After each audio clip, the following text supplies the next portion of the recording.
میں نے تجھے کہا تھا کہ مجھ پر عذاب قبر ہو رہا ہے، ہر طرف سے اندھے مجھے ڈس رہے ہیں،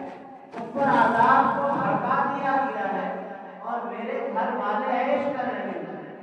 جاؤ میرے گھر والوں کو نصیحت کرو تاکہ اللہ تعالیٰ مجھے اس عذاب سے نجات دے۔ دوسرے دن صبح کے وقت وہ دوست اس نے پورا پلاننگ کی، پورا پروگرام بنایا کہ وہ کسی طرح اپنے دوست کے مکان جو جدہ میں تھا وہاں جائے گا اور جا کر اس کو خبر کرے گا اور اس کے گھر والوں کو نصیحت کرے گا۔ لیکن کام کی ایسی مصروفیت آ گئی کہ وہ دوسرے دن بھی اپنے دوست جو جدہ میں رہا کرتا تھا اس کے مکان پہ جانا۔ تیسرے رات کا واقعہ ہے کہ عجیب سے ایک دہشتناک خواب آیا اور پھر وہ دوست آیا اور اس نے کہا ایک دم سے روتے ہوئے کہ میں نے تم سے کہا تھا کہ میرے گھر والے عیش و عشرت میں مگن ہیں اور مجھ پر اس کی وجہ سے عذاب قبر ہو رہا ہے۔ جاؤ میرے گھر والوں کو نصیحت کر دینا تاکہ اللہ تعالیٰ مجھ سے اس عذاب کو دور کر دے۔ بہرحال تیسرے دن کا خواب اسے اچھی طرح یاد رہا، اس نے وہیں سے پلیٹ کی اور فوراً جدہ پہنچا، اس کے مکان میں گیا، گھر والوں کو بٹھایا اور اس نے نصیحت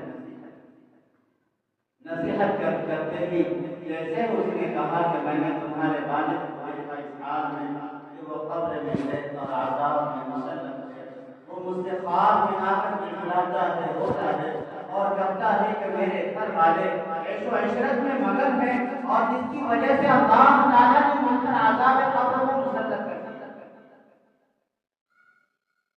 اس واقعے کو تیری عذاب قبر جو کتاب ہے شیخ الحدیث حضرت مولانا عبدالرحیم عبدالرؤوف صاحب سروری رحمۃ اللہ علیہ نے اپنی کتاب میں لکھا کہ بالکل سچا واقعہ۔ وہ دوست کیا، اس نے نصیحت کی اپنے گھر والوں کو، تو بڑا بیٹا اٹھا اور اس نے ٹی وی کو ایکدم سے اٹھایا اور جو زمین پر پٹک دیا۔ اب وہ وہاں سے واپس آیا، رات میں خواب میں دیکھتا ہے کہ اس کا وہی دوست خواب میں آتا ہے اور کہتا ہے کہ تم نے مجھے بچا لیا، تم نے مجھے بچا لیا کیونکہ میں نے اپنے گھر والوں کو ایسی چیز خرید کر دی تھی جس کی وجہ سے میرے گزرنے کے بعد میرے بچے گناہوں میں ملوث ہو جاتے اور اسی کی بنیاد پر ہم پر عذاب قبر ہو رہا تھا۔ یہ واقعہ ہمارے لیے ایک عبرت کا سامان ہے، سمجھنے کا مقام ہے کہ ہم اپنے چھوٹے چھوٹے بچوں کے ہاتھوں میں وہ موبائل ملٹی میڈیا موبائل دے رہے ہیں اور وہ بچے انہیں نہیں پتا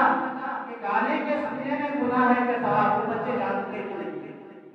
لیکن وہ راتوں دن انہیں موبائل سے گناہ میں کام کرتے ہیں۔ کل دن ہم گزر جائیں گے،